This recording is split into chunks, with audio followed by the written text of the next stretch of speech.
Assalamualaikum warahmatullahi wabarakatuh. Selamat berjumpa kembali.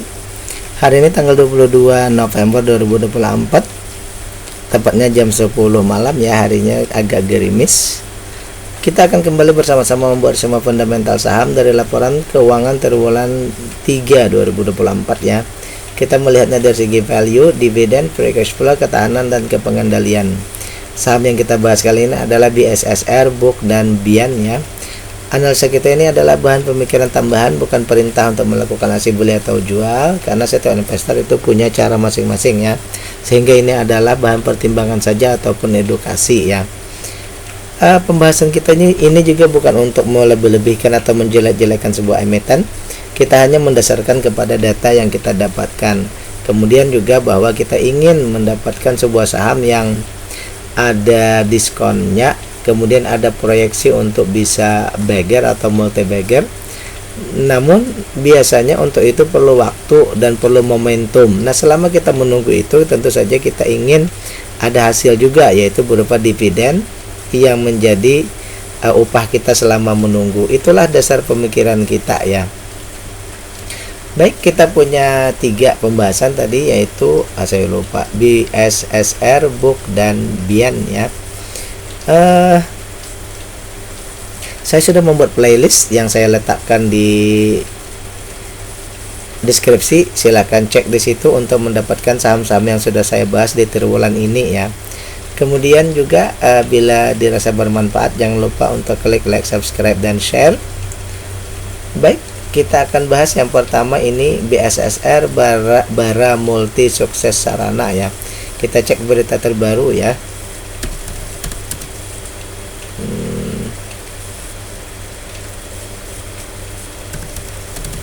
Misal ya. Apakah terbaru?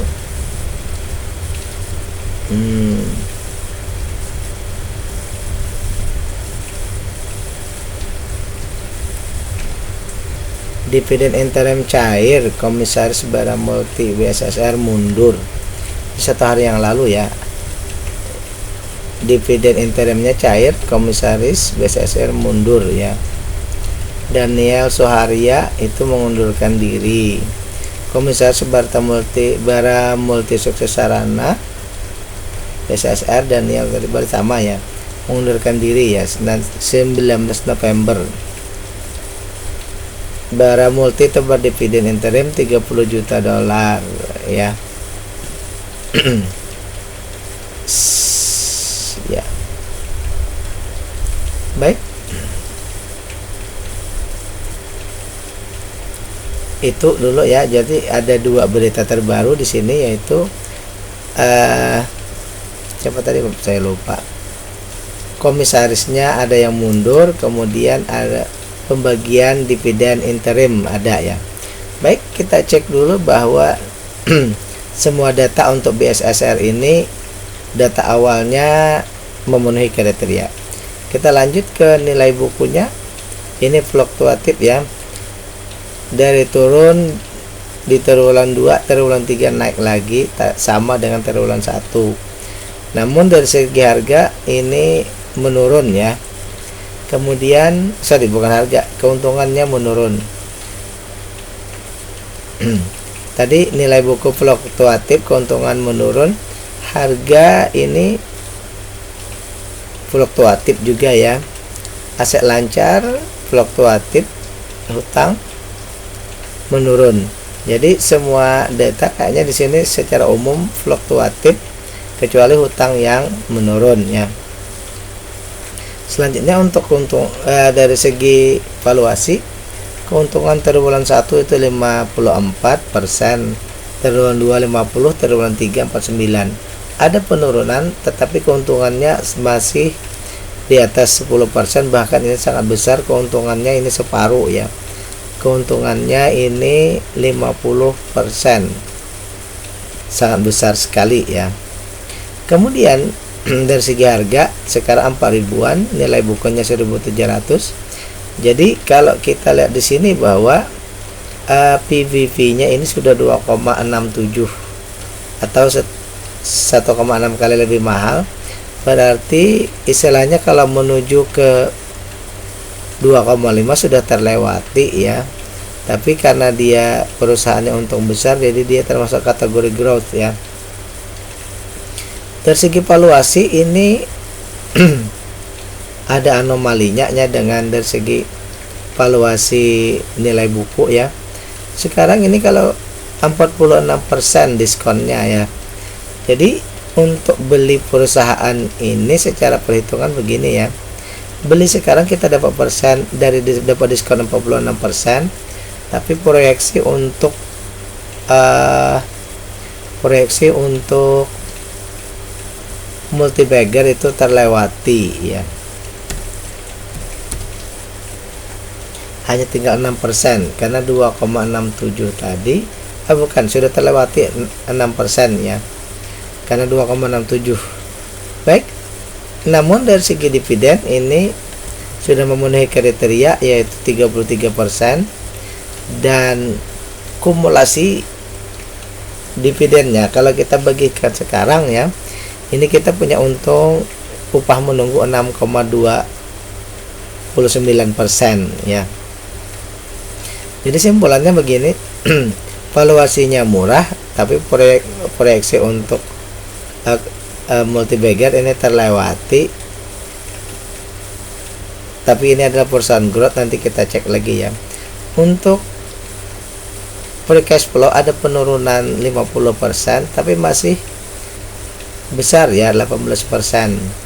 Kemudian lain-lainnya tidak masalah, tidak ada masalah semua ya. Jadi untuk ketahanan oke. Jadi simpulannya untuk perusahaan ini bahwa semua data ini menunjukkan bahwa keuntungan bersihnya ini perusahaan growth, valuasinya murah, dan dividennya besar, lainnya juga oke. Hanya satu saja berarti yang ditunggu ya, bahwa tadi keuntungannya sangat besar. Bagi yang growth investing atau investor ini ya bisa dikejar, tetapi kalau dia naik ya, ini berarti book value naik, EPS naik, mungkin bisa dikejar ya. Tapi kalau menurut asumsi kita ya, menurut opini kita, bahwa kita akan menunggu satu lagi, yaitu tadi harganya ini turun sehingga membuat nanti harga dibandingkan dengan nilai bukunya itu bisa menuju ke valuasi, kalau tidak murah ya minimal dia ke wajar ya. Jadi menunggu harga membaik. Jadi ini saja lagi ya. Yang growth investing mungkin bisa saja, tetapi bagi kita pribadi tetap menunggu bahwa BSSR ini ya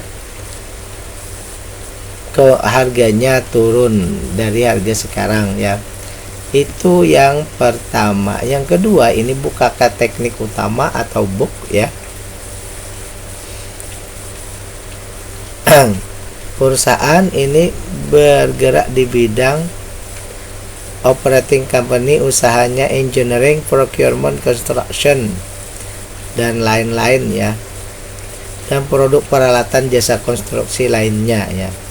Coba kita cek buka ke update ya, book update.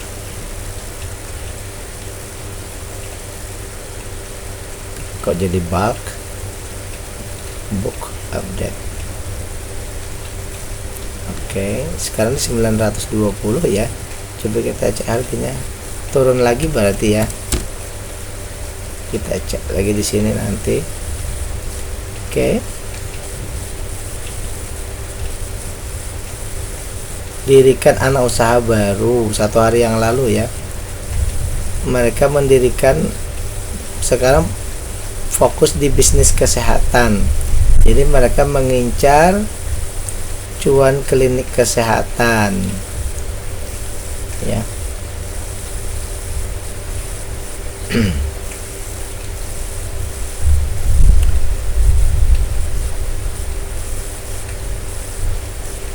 Di sini book peroleh pinjaman dari anak usaha. Kok dari anak usaha ya? Coba kita cek dulu ini tadi ya. IDX channel dulu. Kita cek beritanya. Emitennya skala book dirikan anak usaha baru, fokus bisnis kesehatan.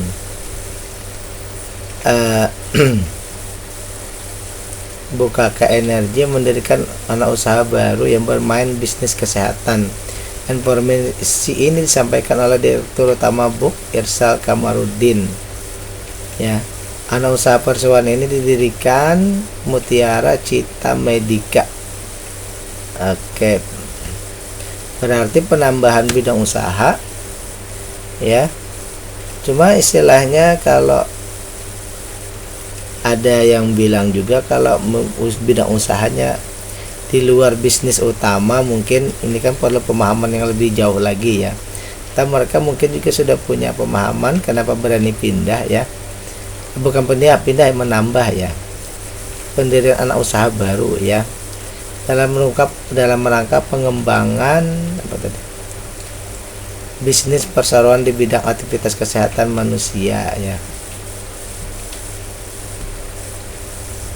Jadi menambah bidang usaha, mudah-mudahan ada perkembangan juga ya, mungkin IPS-nya bisa meningkat lagi ya. Baik, yang pertama tadi berita. Selanjutnya kita cek bahwa semua data ini memenuhi syarat. Selanjutnya dari segi nilai buku ada peningkatan, tapi keuntungan bersihnya juga meningkat. Harganya yang turun, valuasi meningkat, harga turun. Aset lancar meningkat, hutang membaik ya. Baik, itu yang pertama. Jadi secara umum bahwa valuasinya meningkat, ketahanan tetap bagus saja ya. Baik, keuntungannya di triwulan 1 dan 2 ini 14%-an. Triwulan 1, 2 dan 3 ya. Triwulan 3 hampir 15%. Jadi ini keuntungan bersihnya sudah lebih dari 10%, yang pertama. Tapi kita kategorikan kepada fair company saja dulu ya. Kemudian perusahaannya ini tumbuh berkembang, maksudnya apa ya? Harga sekarang 92-an, book value-nya 1.900. Berarti ada 52% dari harga sekarang menuju nilai bukunya. Kalau kita kerjakan ke target 2,5 ada 421%. Berarti ada proyeksi untungnya hampir 5 kali lipat ya. Yang kedua, kita juga punya diskon 68%. Sehingga kalau kita beli saat ini ya, secara logikanya kalau kita beli saat ini ya, kita mendapatkan diskon 68% dan potensi untuk dapat multi bagger. Namun tidak dibarengi oleh konfirmatornya, yaitu dividen. Perusahaan belum membagikan dividen. Ini yang saya catat ya.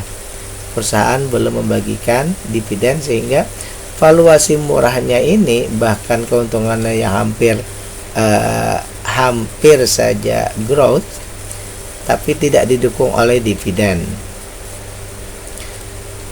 Free cash flow dari segi ketahanan, free cash flow-nya menurun sehingga menjadi 12% saja, tapi masih dalam kategori yang besar. Aset lancarnya tadi besar, hutang tidak ada masalah ya. Kepengendalian juga tidak ada masalah ya. Hanya saja hampir semua saham ada di bursa ya.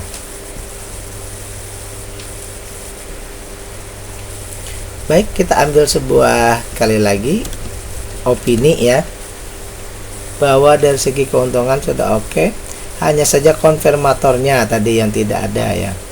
Perusahaan ini bagus, perusahaan ini kuat, perusahaan ini untungnya juga bagus. Hanya konfirmator bagi kenyamanan kita sebagai investor itu belum kita dapatkan, sehingga kita menunggu di triwulan berikutnya. Kita akan tunggu apakah perusahaan nanti membagikan dividen. Itu saja satu, tidak ada yang lain lagi. Jika Anda merasa pembahasan ini bermanfaat, jangan lupa untuk klik like, subscribe, dan share. Kemudian bagi Anda yang ingin berkontribusi terhadap pembahasan kita, silahkan ditransfer ke nomor rekening yang tersedia. Terakhir kita membahas sama dengan yang di atas tadi, sama dengan BSSR ya. Kita akan membahas BIAN sama-sama di bidang batubara ya. Yang pertama, bahwa semua data ini memenuhi kriteria, itu yang paling penting ya. Untuk BIAN ini, Bayan Resources atau BIAN, perusahaan ini memenuhi kriteria semua. Kemudian per bidangnya ini harganya fluktuatif dari turun lalu naik, bahkan naiknya melebihi dari triwulan 1 ya. Kemudian dari segi IPS ini malah menurun, keuntungannya turun ya. Jadi valuasi meningkat, keuntungan turun. Harga ini fluktuatif juga, tapi tidak bisa melewati triwulan 1. Aset lancar fluktuatif juga. Hutang meningkat, hutang kepada vendor fluktuatif ya. Jadi simpulannya bahwa ada mix atau fluktuatif dari segi data ya. Dari segi data per bidang ini fluktuatif. Kemudian untuk rasio-rasio, yang pertama keuntungan ya. Triwulan 1 48%, triwulan 2 44%, triwulan 3 43%. Berarti keuntungan perusahaan ini di atas 10%, dan bukan hanya di atas 10%, tapi di atas 40%, berarti hampir separuh keuntungannya ya.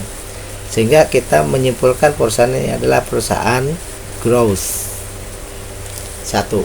Kemudian dari segi harga ya, dibandingkan nilai buku ini sudah 16 kali lebih mahal.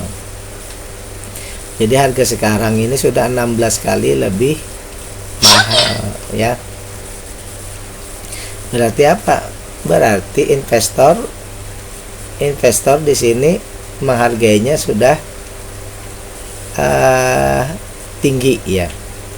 Mungkin kita terlambat saja, perusahaannya sudah tinggi dihargai ya.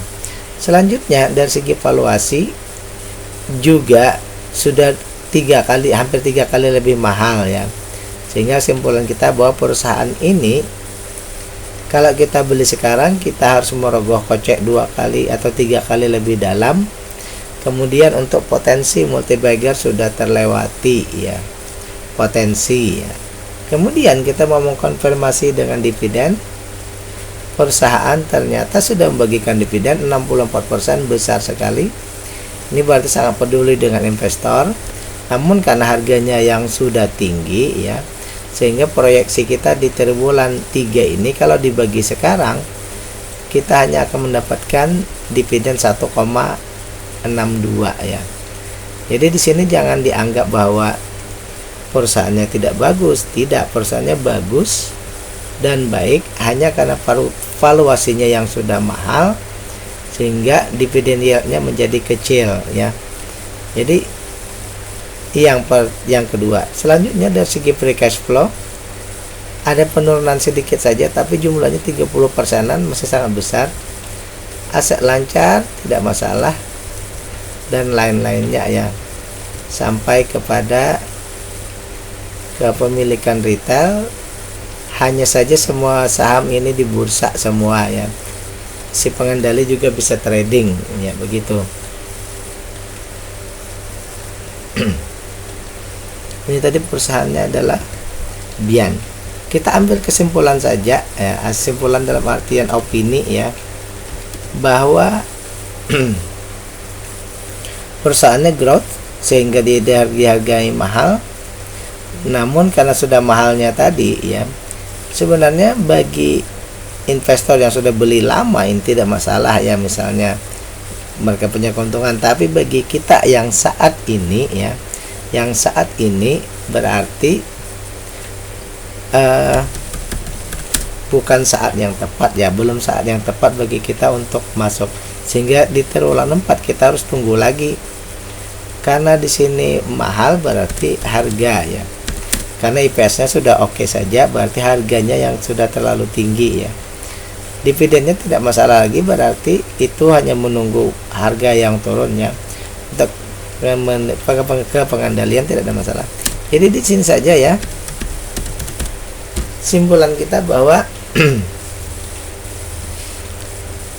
untuk saham Bian ini intinya adalah hype-nya sudah lewat, kita yang terlambat untuk masuk ya, itu saja.